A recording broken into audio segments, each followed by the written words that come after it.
In this video, I'd like to talk about Trump's rally in Arizona a couple weeks back, but perhaps not in a way you'd expect me to. I'm not going to go into what Trump specifically said, because he really just repeated his normal complaints. Rather, I'd like to focus in on two other things that I noticed. The first thing that jumped out at me was that while this rally was built around the idea that the election was stolen from Trump, and nearly everyone there was looking for various ways to get him back into office as soon as possible, there was a sizable QAnon presence. The QAnon presence not only included Jim and Ron Watkins, the founders of 8chan and 8kun, who were almost entirely responsible for the emergence of Q, but it also included a number of local and state politicians who were running for office, and who had the opportunity to speak before Trump took the stage. Besides being completely loyal to Trump, which, let's face it, that's why they were there, these politicians also have a habit of regurgitating QAnon nonsense on their Facebook or Twitter accounts. And this points out that many pro-Trump politicians are now making the craziness of QAnon a part of their identity. QAnon, in case you don't know, is rife with disinformation and absurdity. But by becoming more and more involved in the activities involving election fraud, Anons are hoping to draw in many new believers. And they absolutely will, as these kind of rallies are a veritable goldmine, as the attendees already think there was a conspiracy against Trump. This is similar to what happened over the last couple of years as QAnon attempted to align themselves with legitimate groups who were involved in helping missing or exploited children. QAnon's promotion of the Wayfair hoax being just one example. One such QAnon devotee in attendance at Trump's Arizona rally was a gentleman named Michael Protzman, known to his followers as Negative 48. In case that name doesn't ring a bell, Protzman achieved a bit of notoriety back in November when his group was hanging out at Dealey Plaza in Dallas, awaiting the return of JFK. Protzman and about a dozen of his followers made the trip to Arizona under the belief that there would be some sort of major reveal at Trump's rally, possibly even an appearance by JFK himself. Sure enough, Protzman later announced that not only did JFK appear, but that Trump himself was JFK. By the way, Protzman is just one of several QAnon personalities who claim that they, in fact, are JFK Jr. In case you're confused, Trump is really JFK in disguise, Protzman is JFK Jr., and the both of them are about to resume power. JFK Sr. and Jr. are also going to pass a law that wipes away all the debt in the world, but I won't bore you with those details. I'm mentioning QAnon again because this is just the latest example of how they continue to poison the minds of Christians. Whether it's Christians involved in helping missing or exploited children, or Christians who have sincere questions about election fraud. Anons are worming their way into these type of groups, and by extension, worming their way into the hearts and minds of Christians. Whatever the energy is behind QAnon, it's not coming from a good place. We have to remember that the Q character was born on an image board that specialized in online hate. If that's not enough of a warning to stay away from the darkness surrounding QAnon, I don't know what is. The second thing that jumped out at me is something that I can only describe as Trump once again hiding in plain sight. Here's what I mean. You know how Trump loves reading the snake poem and how much joy he seems to take in its message?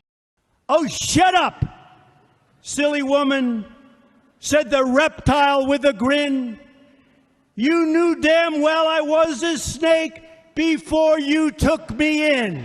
And you know how Trump seems to have a habit of flashing various hand signs, either while he's speaking or every time he sits down. And you know how Trump has a curious mix of songs at his rallies, including songs with a decidedly dark message, such as Sympathy for the Devil, or another Rolling Stones song called Play with Fire. Pleased to meet you. Hope you get my name.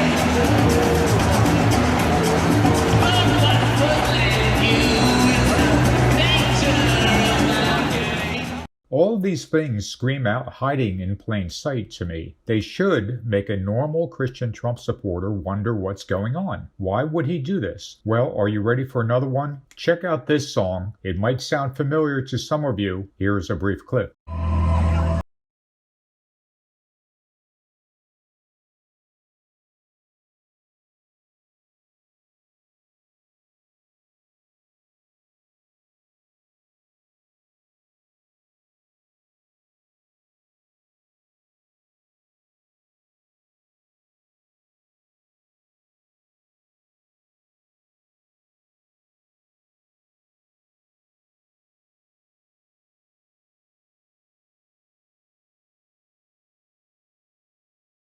a funeral dirge that was used by the WWE character The Undertaker. The Undertaker's message with this song was that everyone fighting him would be destroyed, hence the title, Rest in Peace. Once again, we have Trump with another hiding in plain sight song, subtly telling his audience exactly what his message is, but his Christian supporters didn't even bat an eye at this music. After all, nothing Trump says or does can make them doubt him. Maybe it will take something so obvious that they will start to wonder what's going on. How about this song for Trump's next walk-on music?